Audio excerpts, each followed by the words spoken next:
My parents live here, Mark suddenly announced, standing behind me, as if this was not just a statement, but some unexpected discovery that he himself had made, enjoying its importance.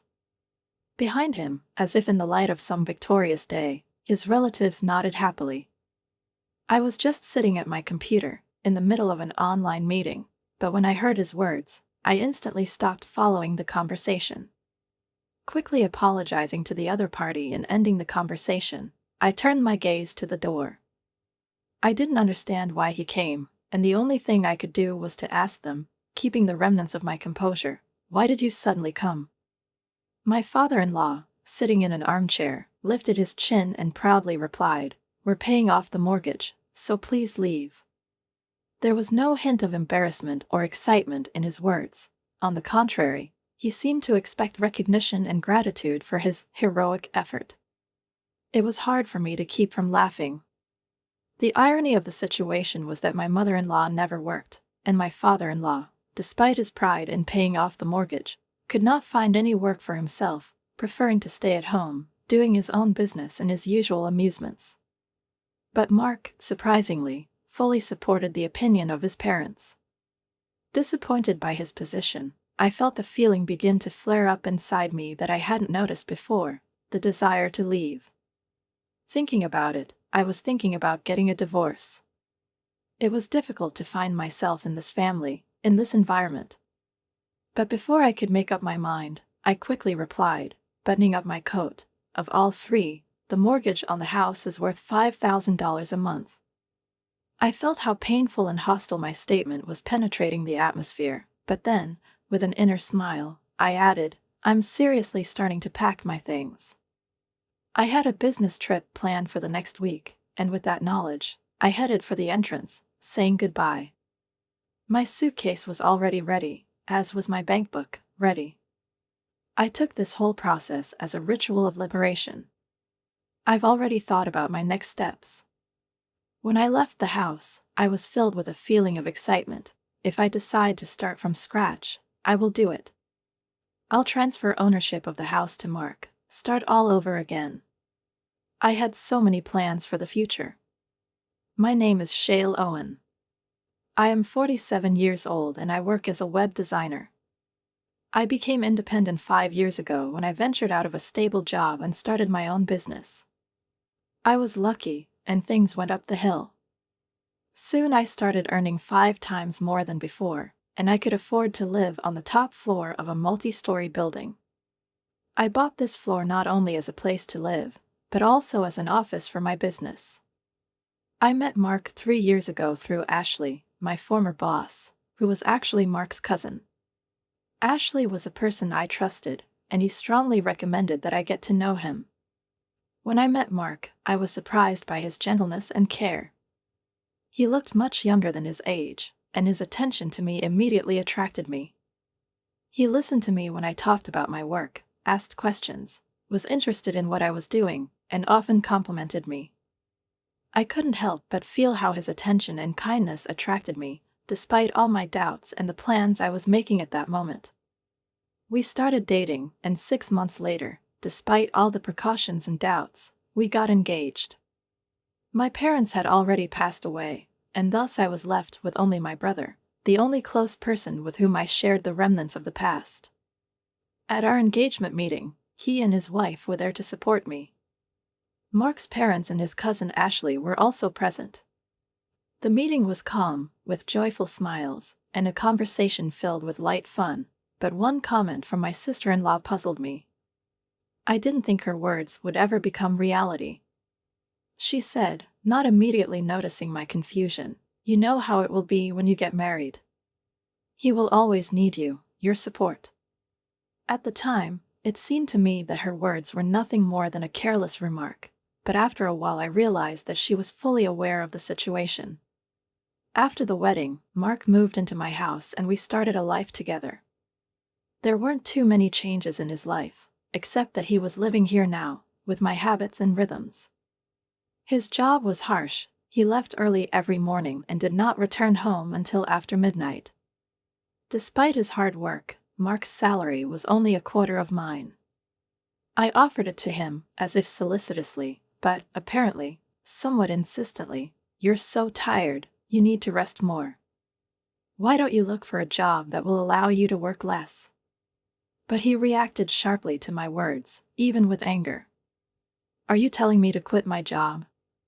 Are you looking down on me because I earn less than you?" His words took me by surprise.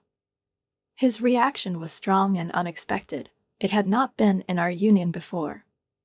We had never argued so openly, and when I felt that I was being rude, I was afraid that I had upset the balance between us. After arguing, I felt awkward and decided to apologize quickly. "I'm sorry, that's not what I meant," I said, trying to explain. "I'm just worried about your health." After thinking for a while, he said with obvious embarrassment, "And I apologize too. I overreacted. You've always taken care of the house, and I shouldn't have scolded you like that." Mark's words calmed me down, and our first argument quickly ended, leaving a slight aftertaste of anxiety. But even after that, it became difficult for me to offer him a job change. The time of his return home became even later, and sometimes he spent half a week in the office, despite my worries. It bothered me inside, but I decided to support him, because he liked his work. I tried to create an atmosphere of calm for him so that he could relax and forget about the hard days. One day, after a busy day, he suddenly suggested, "Hey, about my dad's medical expenses, could we increase the money transfer a little?" I sighed inwardly when I heard this request, because I knew that his father, suffering from back pain, needed additional help. In his father's hospital room, I did not hesitate to help my relatives, since I did not have my own parents. My household was completely dependent on my income, and Mark contributed part of his salary to help his parents. His salary was not bad for a man of his age, but I never knew the exact amount he kept for himself. However, when he insisted on increasing the money transfer, I felt uncomfortable. I realized that maybe I wouldn't have agreed if it wasn't for my role in supporting his family. I couldn't refuse, seeing how his parents looked at me with gratitude in their eyes. "Mark, you are very kind, thank you very much. This is really a great help," they said, and I, already under the pressure of their words, reluctantly agreed. After that, my patience was tested more than once. My son-in-law started demanding money for various reasons, not only because of the increased money transfer. He knew that I would most likely refuse, so instead of contacting me directly, he began to contact Mark, especially with requests from his mother, to which he always reacted weakly. Mark often decided to increase the money transfer whenever his mother asked for something. And, although this did not cause me great irritation, I felt this burden gradually fall on my shoulders. The day his father returned from the hospital was a turning point. We sent my relatives in a taxi and returned home, realizing that new challenges and new compromises were ahead of us. Mark and I returned home, tired after a long day, but relieved that we were finally able to sort out the situation. However, as soon as we reached the door, an unexpected surprise awaited us. His parents, who I thought should have gone home by now, were standing on the doorstep, as if waiting for us to let them in immediately. My father-in-law was standing in front of the door, struggling up the stairs, and I felt something tighten inside me. "Dad has a hard time climbing our stairs, so I thought we'd take care of him here until his back is completely healed," Mark said, as if apologetically, but I noticed that his voice was uncertain. My reaction was instantaneous, and I looked at him in surprise. But Mark avoided my gaze, and at that moment I realized that they had already discussed this issue without me. "You can stay here until you're fully recovered," I said reluctantly, feeling how hard it was to say those words. However, I invited them in, and they looked around the house as if nothing had happened, ignoring the tense atmosphere. As soon as they entered, my father-in-law looked around our living room with obvious interest and said, "Look, they live in such a nice house. Our house is already old, falling apart." His words penetrated me like a knife, as if to emphasize how outdated our house was. I felt the blood rush to my cheeks. "Yes, Dad, yes, it's really dilapidated. Getting old is hard," my mother, in Law said without looking up from the table, and I didn't know how to react to her words.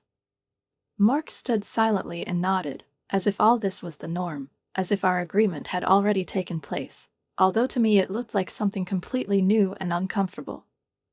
I felt like my tolerance was wearing thin, despite all this. Why can't they live at home? I thought. Living together not only required huge efforts, but also presented me with new, unpredictable challenges. Didn't Mark see how difficult it was for me to be hospitable in such circumstances? Maybe we should make repairs? I suggested, although I realized that this idea was nothing more than an attempt to distract attention from what was happening in our house. How about we do this, Mark? I continued. Mark only vaguely replied, yes, maybe. And that was the end of the conversation. I felt the tension rise, and it became clear to me that he did not want to discuss this issue. 2 years after our marriage, although it looked like a honeymoon on the outside, Mark and I hardly spent any time together. Our lives went into a strange rut, and we barely saw each other. There was no honeymoon, or even a simple vacation, because all the time I was busy with my work, and Mark was busy with his. I continued to work in the office, which occupied most of the top floor of our house, and every day he left for work, leaving me alone with his parents. I was engrossed in meetings and calls, and they stayed at home all day, which made any stay in the living room a real challenge. I started thinking that I should move into my relative's house to use this place exclusively as an office, but the idea of leaving a house with so many significant memories seemed impossible to me. However, Mark's resistance became increasingly apparent.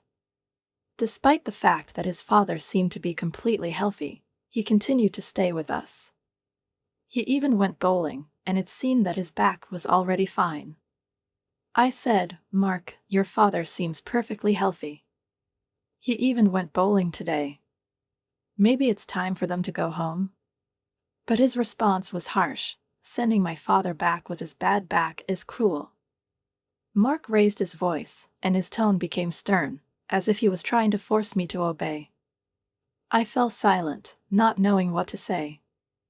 I noticed that he often used this method to try to impose his opinion, and although I did not always agree, it was difficult for me to resist his rage. This went on for 2 years. All this time, I took over the housework, although my relatives preferred to spend their time having fun. Even when my father-in-law's back was completely healed, he showed no signs that he was going to return home. I thought that maybe it was worth setting boundaries, but when I voiced my thoughts, it only caused irritation.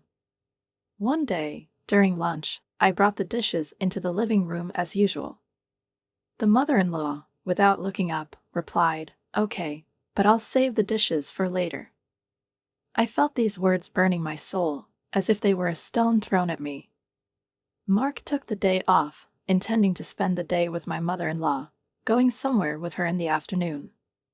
I knew that he hadn't taken a vacation for our anniversary, and although it made me a little sad, I understood that in their family, his parents often demanded attention. And so, some time later, when I was already sitting in the office, setting up all the equipment for an online meeting, footsteps in the hallway sharply disturbed the calm. The door swung open without knocking, and Mark and his parents stood in front of me, looking around with mock curiosity.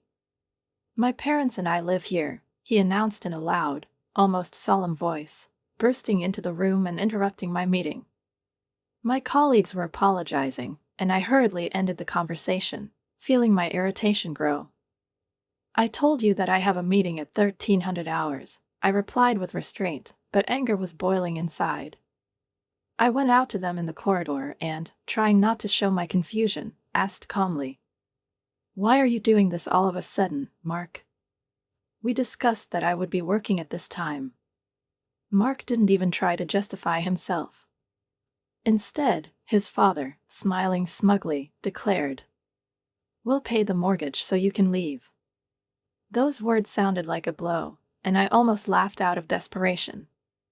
My mother-in-law never worked, and my father-in-law stayed at home and was not ready to make any commitments.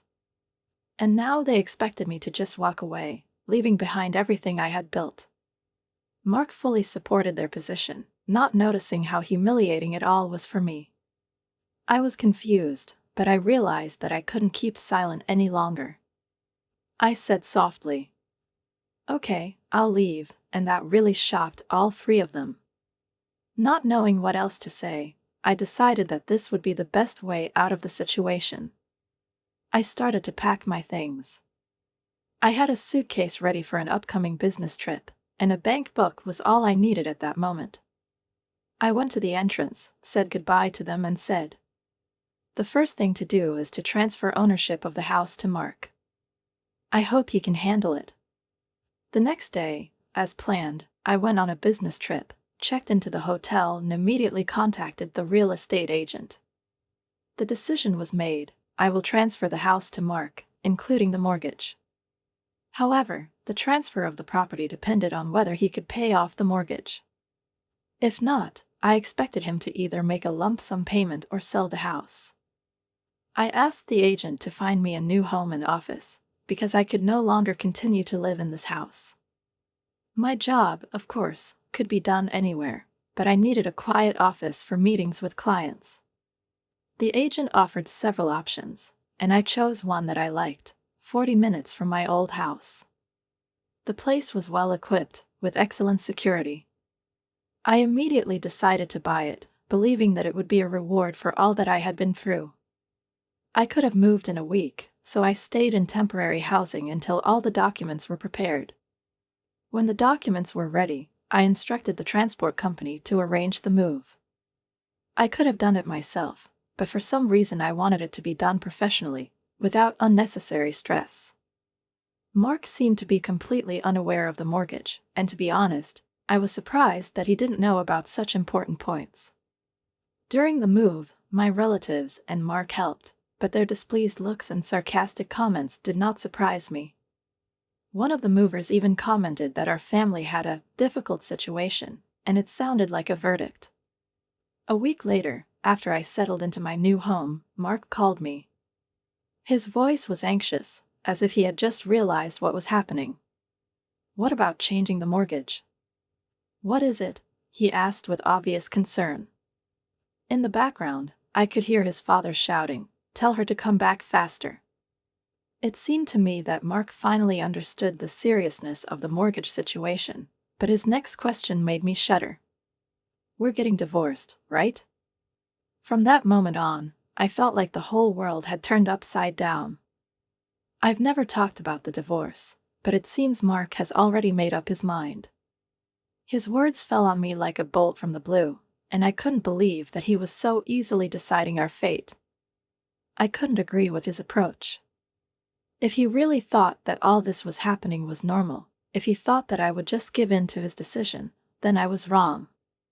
But I couldn't let him act like I hadn't been told anything, like I'd never asked him to think about my feelings. I pressed the play button on the nearest computer, and the conversation that took place that day began to play back. The very conversation that Mark had tried so hard to forget. He stood motionless, clearly shaken, and asked, "Why did you write this down?" I looked at him with mild surprise, although in fact the answer was obvious. "I was at a WED meeting," I said calmly. "That's why I wrote it down for documentation. I usually use a digital voice recorder for meetings and share the recording only after receiving consent from the other party. I've already told you about it, but you seem to have forgotten." Mark was silent, but I continued. I didn't want to continue this conversation, but I needed to clarify everything to the end. Mark took the phone and ran into another room, leaving me with unexpectedly persistent questions. "Good luck paying off the mortgage," he called over his shoulder. "But you'll have to go through a credit check first." I sighed, thinking how often he doesn't think about the real consequences of his words. I said it clearly and calmly, continuing, "How much does the mortgage cost anyway? Can I afford it because of my salary?" Mark, apparently, did not expect to hear such figures, and his bewilderment turned into nervous laughter. "What? Are you serious? What is it?" he asked, clearly not understanding. "It should be no more than $2,000 a month." It's possible, isn't it? My voice remained firm as I explained again. No, Mark. The monthly mortgage amount is $5,000. Didn't you hear that? I repeat. The monthly mortgage amount is $5,000. There was a pause on the other end of the phone, and I heard his mother ask in surprise. How much is that? Maybe $1,000, maybe two. Anyway, there can't be that many. Mark was too shocked to answer her question, and then his mother answered the phone. I immediately felt the tone of the conversation change. The woman, who was not very pleasant to me, now spoke with irritation, as if I had some problems with elementary mathematics. Where are you, woman? A mortgage can't cost that much. She began, despite the fact that her words sounded more like a reproach. You can't even handle it. Mark and I have always helped you, but now that you're in trouble, you don't have to count on us. I tried not to interrupt her, but her rants really angered me. When she finished, proudly stating that now I would have to pay for everything, she added triumphantly, Don't think you can come back. And, by the way, about Mark's salary. We won't help you anymore. His son, who sends us so much money every month, cannot experience financial difficulties.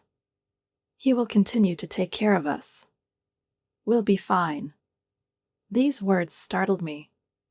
It was so arrogant that I couldn't help but laugh. I understood that they thought that the money they regularly received from Mark could continue to provide for them, and everything else was not their concern. You don't seem to really understand what's going on, I said, barely holding back my laughter. If only you knew how things really are with Mark's money. She clearly didn't understand what I was trying to convey, and then I couldn't resist an open answer. $4,000 is not a mortgage, it's Mark's monthly salary.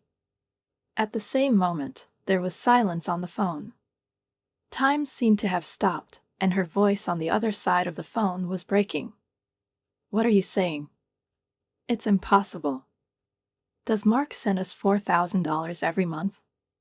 Why shouldn't he earn more if he helps so much? If his salary really was $4,000, I said, trying not to laugh, he wouldn't be able to send that much.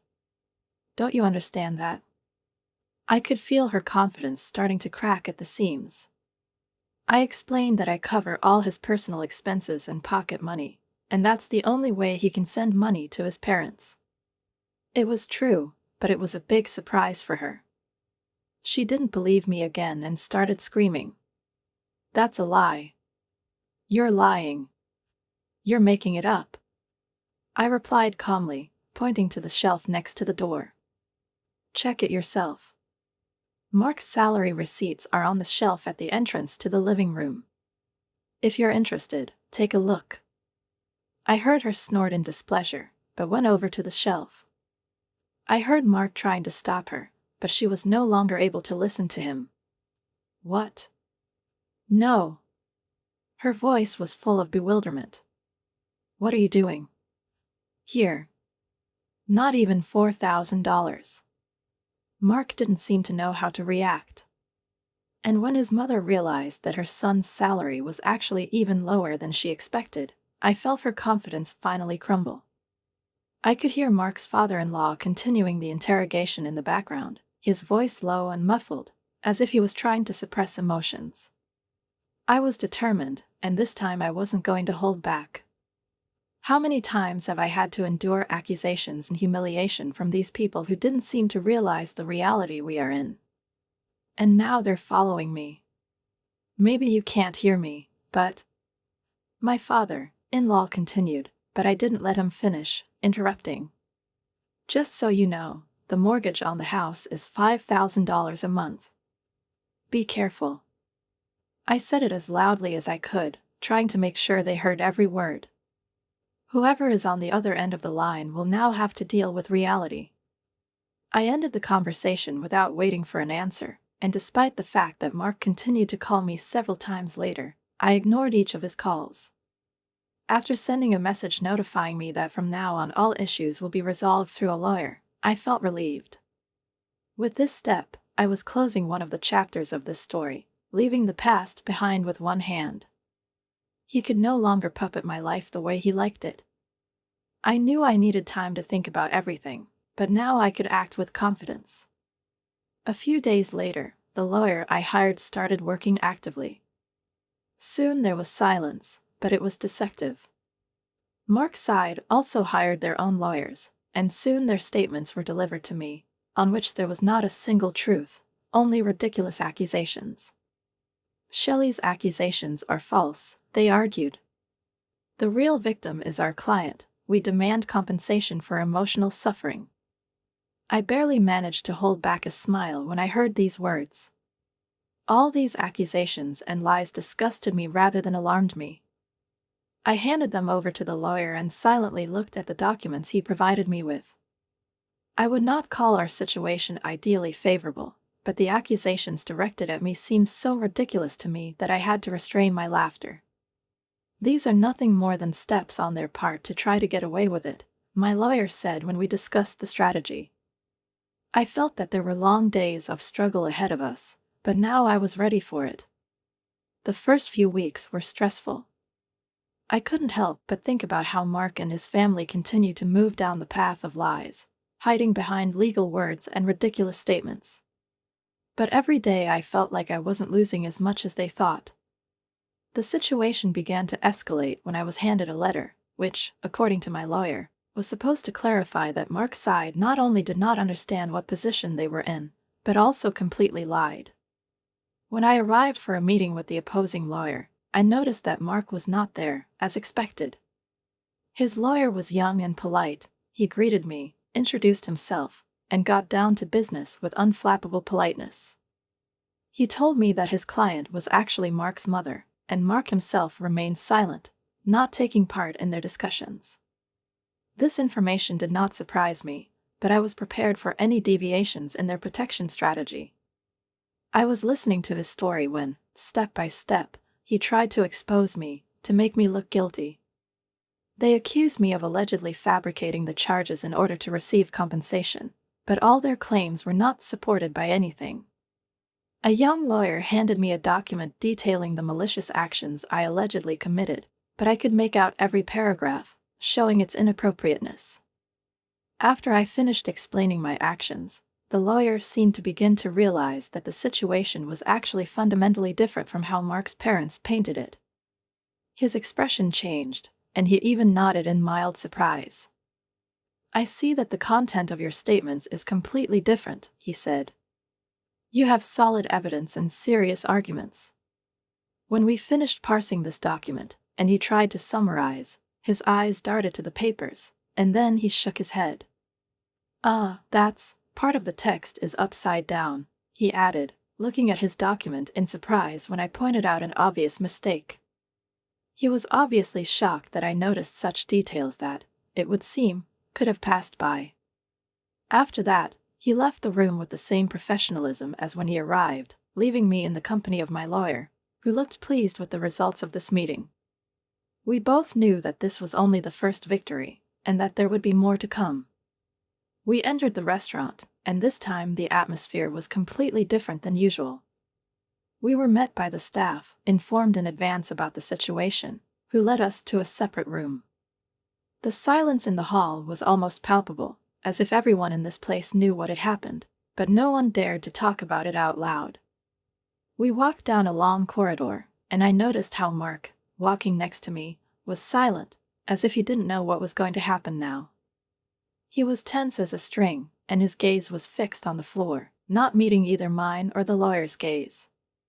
When we finally sat down in the room, he still didn't say a word.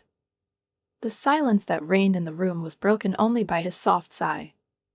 Suddenly, as if breaking loose, he turned to me, and there was pain in his voice. "Shelley, I was wrong. Please help me. I can't survive with what I have now. From now on, I'll do whatever you say. Please come back." His words were full of despair, and for a moment I saw in his eyes the same weakness with which he had once manipulated me. It was so unexpected that I was even a little confused. But in fact, I made my choice a long time ago. I smiled kindly, as if I hadn't noticed the depth of his plea. Mark seemed relieved that he had said those words, but I couldn't afford to forgive him so easily. My lawyer, without waiting for an answer, gave me a sign. I handed him the document, which he pulled out, and handed it to Mark. As soon as he started reading, his face turned pale.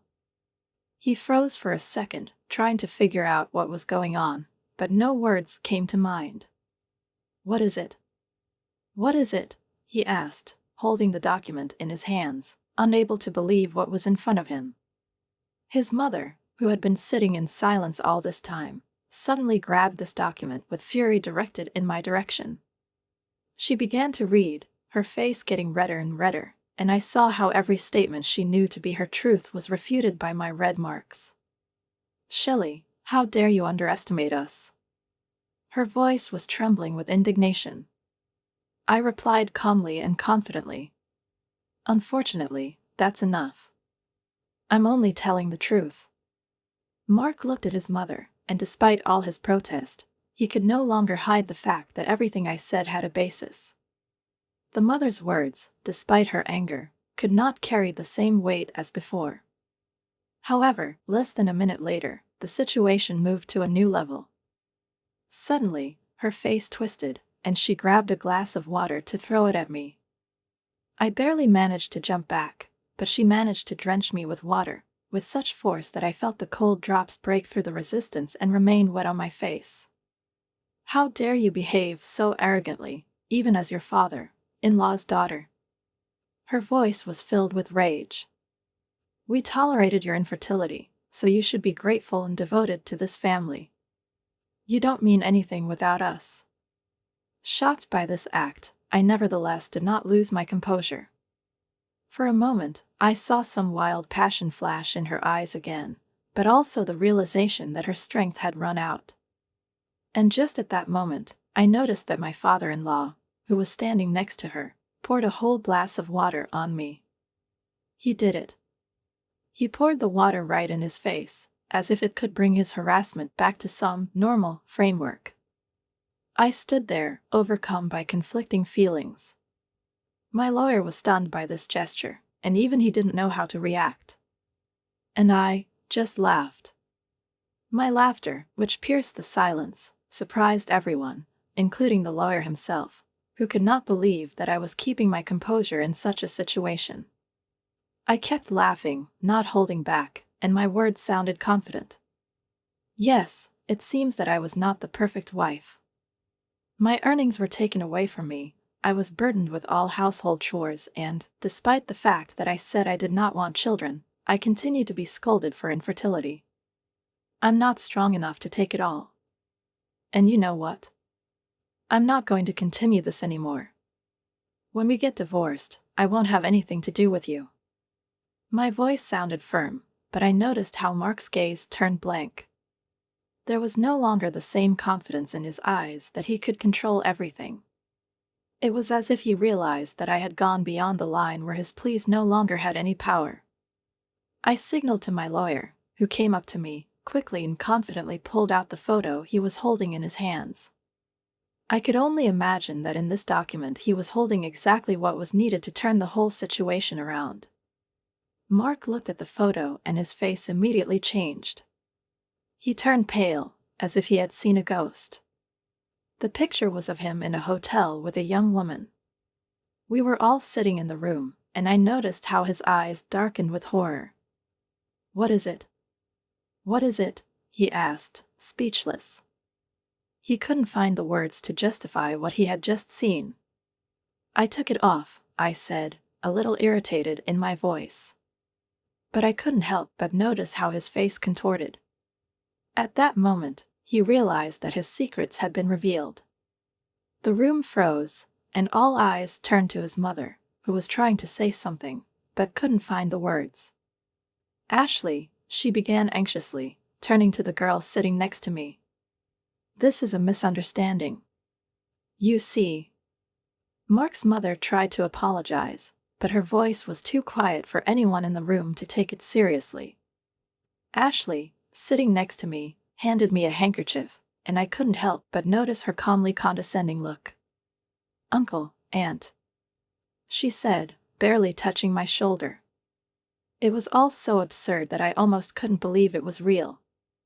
Ashley, sitting next to me, quietly informed me that her parents were extremely angry that Mark had so easily allowed himself to be deceived and manipulated. According to her, they are likely to have a serious conversation with him and, possibly, reprimand his parents. Listening to her, I noticed how she was trying to keep calm, but there was still a note of anxiety in her voice. It seems that even she understood that this situation would not end so easily, no matter how much we wanted it to. When I looked at Mark, I noticed that he seemed to have calmed down a little. Apparently, his parents, despite their previous aggressive stance, finally realized the gravity of the situation, stopped arguing. I wasted no time and filed for divorce, and also prepared all the documents related to compensation. At the moment when I spread out the papers on the table, Mark tried to say something, but his voice did not break through the tense silence. He was silent, and I ignored him and continued my actions. "Did you want to say something?" I said softly, looking up. But Mark just shook his head and, without meeting my gaze, fell silent. His gaze was fixed on the table, and his hands couldn't stop shaking. Ashley, watching all this, did not pay attention to his silence. She handed me another piece of paper with a light but sharp expression on her face. "By the way, this woman has a message for you," she said. "She didn't know that you were already married, but it seems that she still met with your parents and even booked a place for the wedding. Calling it a scam, she demands compensation. So be prepared for the fact that this may not be true." Mark, hearing this, froze at first. His face paled, and as if trying to hide his confusion, he looked at me with a desperation that was impossible not to notice. Soon, his pent-up tears began to burst out. He looked like everything he once knew had suddenly collapsed in front of him like a house of cards. "How did this happen?" he whispered, his voice trembling. I didn't know. I'm so sorry. I didn't know she was like that. Everything is so unexpected."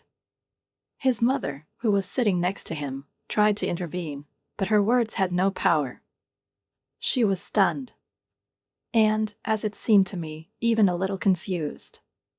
Mark continued to cry quietly, and I realized that his world was collapsing.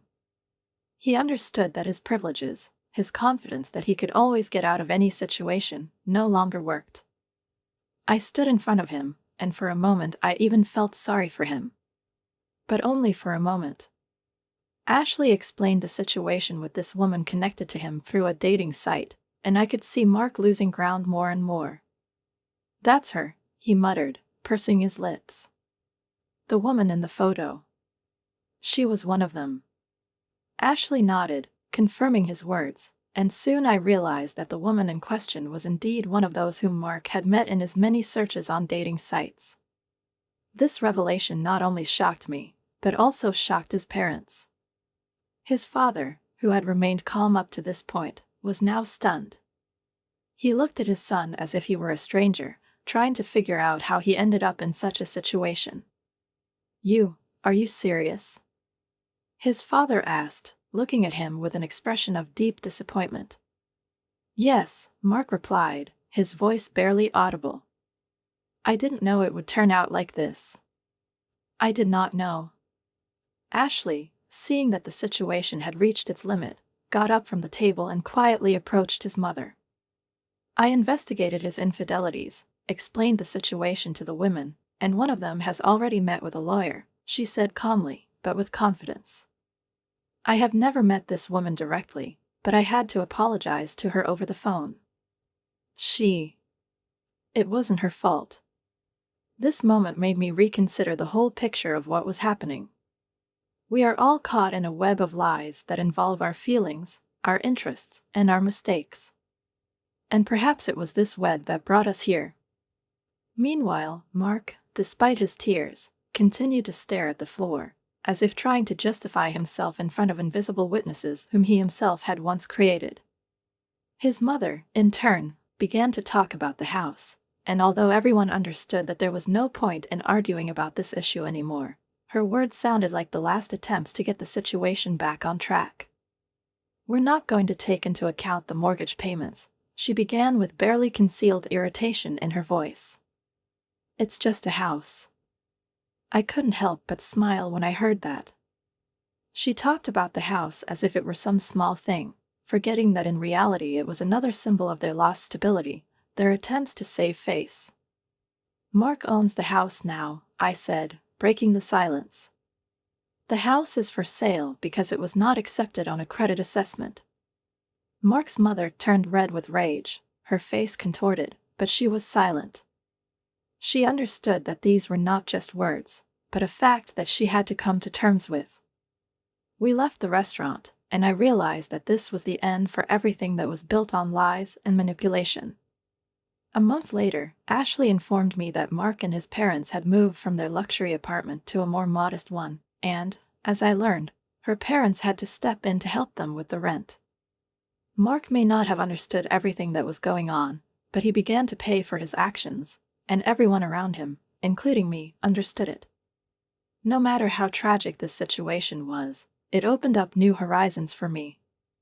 I started blogging about what was going on, and my posts got attention.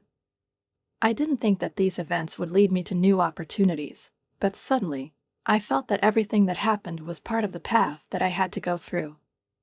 My life began to be filled with new meanings and possibilities. After the divorce, I was pursued by the head of the corporation, whom I met through business, and our relationship began to develop in a romantic direction. He asked me to live together, and although I hadn't made up my mind yet, I knew I had already made my choice. I just needed time to be brave and inform him of my decision. Today I'm sitting in front of my computer again, ready for a new step in my life.